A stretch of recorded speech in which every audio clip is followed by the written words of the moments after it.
Mula sa himig ng kalikasan, sa lilim ng kawayan.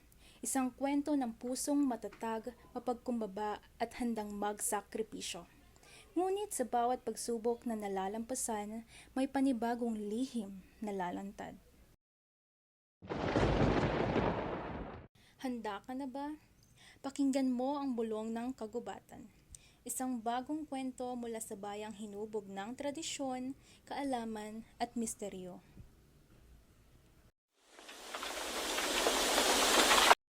Ito ang Pusong Kawayan. Sa isang matahimik na baryo sa baybayin, matatagpuan natin ang isang komunidad na puno ng sigla at samahan. Narito si Aling Rosa, abala sa kanyang tindahan.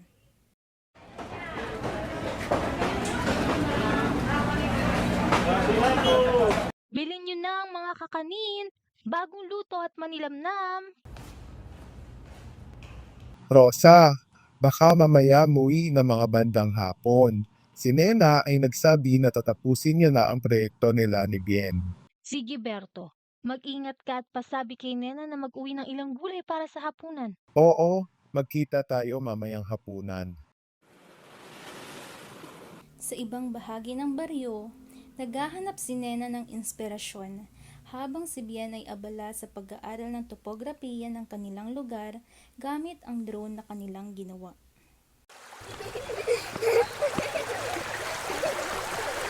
Bien, paano kung may mga lihim pa tayong hindi alam tungkol sa mga kawayang ito? Nakakausap ko na rin si Lola Chedeng tungkol dyan, Nena. Parang may sinasabi siyang mayroong lumang agimat na nakakubli sa kawayan sa tabi ng ilog. Tara, bisitahin natin siya. Baka ngayon ang tamang panahon para malaman natin ang lihim na iyon.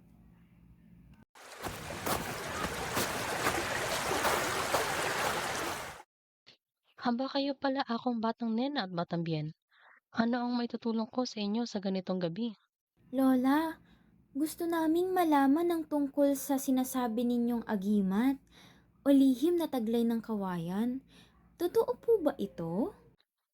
Matagal ko nang inaasam na may mamumukadkad na bukod tanging kagalingan mula sa inyong henerasyon. Oo, may sinasabing agimat dito. Ngunit ang tunay na lihim ay kung paano nito binabago ang puso ng tao gaya ng pagsubok na darating. Anong pagsusubok, Lola? Kapag ang tubig at yamang partikular na kailangan ay nawala dahil sa mga pagbabago sa klime, muling magbubukas ang kawayan na kanilang natatagong hiwaga upang iligtas ang naliligaw na komunidad, ngunit kailangan ng busilak na puso. Kinabukasan, isang hindi inaasahang kalamidad ang dumating. Bagyo na nagbunsod ng matinding pagbaha.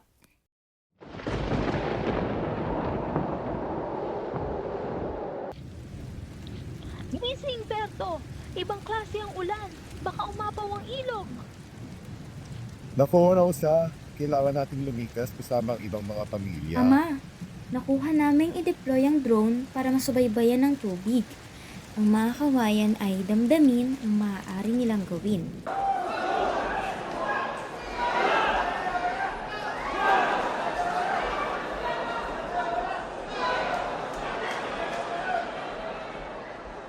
Habang nagkakagulo, nakita nila mula sa taas ng drone ang hindi pangkaraniwang pagkilos ng mga kawayan.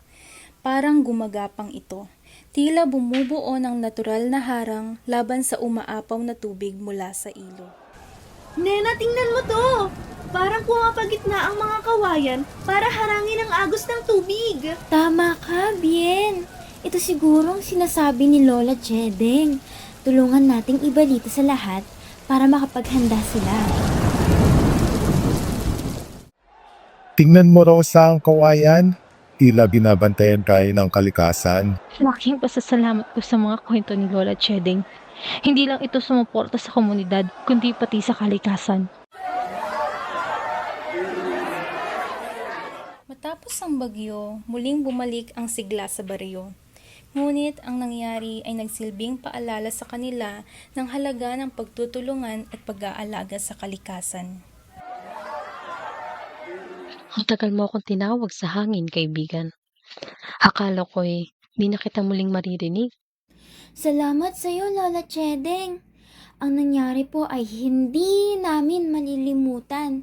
Oo, ang teknolohiyang ginamit natin, kasabay ng kababalaghan ng kalikasan, napakalaking bagay po. Pusong kawayan nga kung tawagin. Sumasalamin sa likas na katatagan at kahusayan ng ating komunidad. Ngayon, higit kailanman, alam natin ang halaga ng kalikasan at ng bawat isa. Magtulungan tayo para sa kinabukasan ng baryo. Sa likod ng bawat kawayan na itinanim at ipinatibay mula noon, natutunan ng baryo ang higit pang mahalagang aral ng buhay, ang pagkakaisa para sa isang layunin.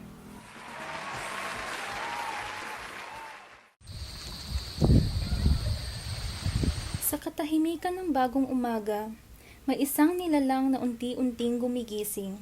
Sa pagitan ng ugat ng kawayan at alaala ng lupa, isang diwata, hindi tao, hindi hayop.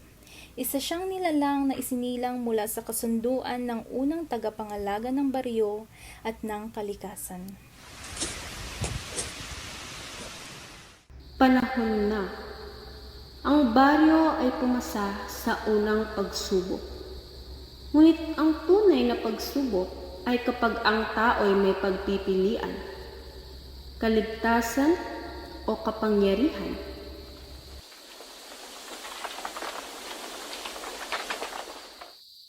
Ang tagal mo akong tinawag sa hangin, kaibigan.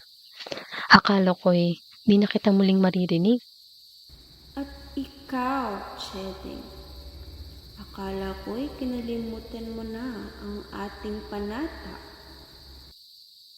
Hindi kailanman. Ako'y isa ring tagapangalaga, piniling manirahan sa anyo ng tao upang gabayan ang susunod. Ikaw ba ay kumain na, Chedeng? May handa akong pares dito para sa'yo. Wala akong interes sa luto mong pares. Alam kong may kahihinatnan kung ako man ay kumain ng pagkain diwata.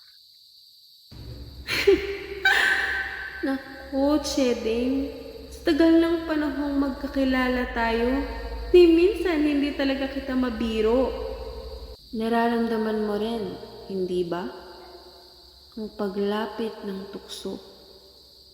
Hindi bagyo, kundi pagnanasa sa kapangyarihan. Kaya narito ako upang tiyakin na may isa pa ring pusong kawayan. Kahit tahimik lang itong tumitibok.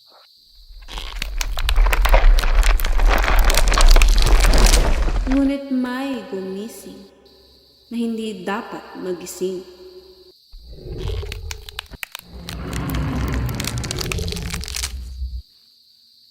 Chedeng! Matagal mo akong kinalimutan. Hindi. Imposible. Sa lilim ng kawayan, hindi lang ang diwata ang gumising at ang baryo ay muling isusubok, hindi ng kalikasan, kundi ng nakaraan.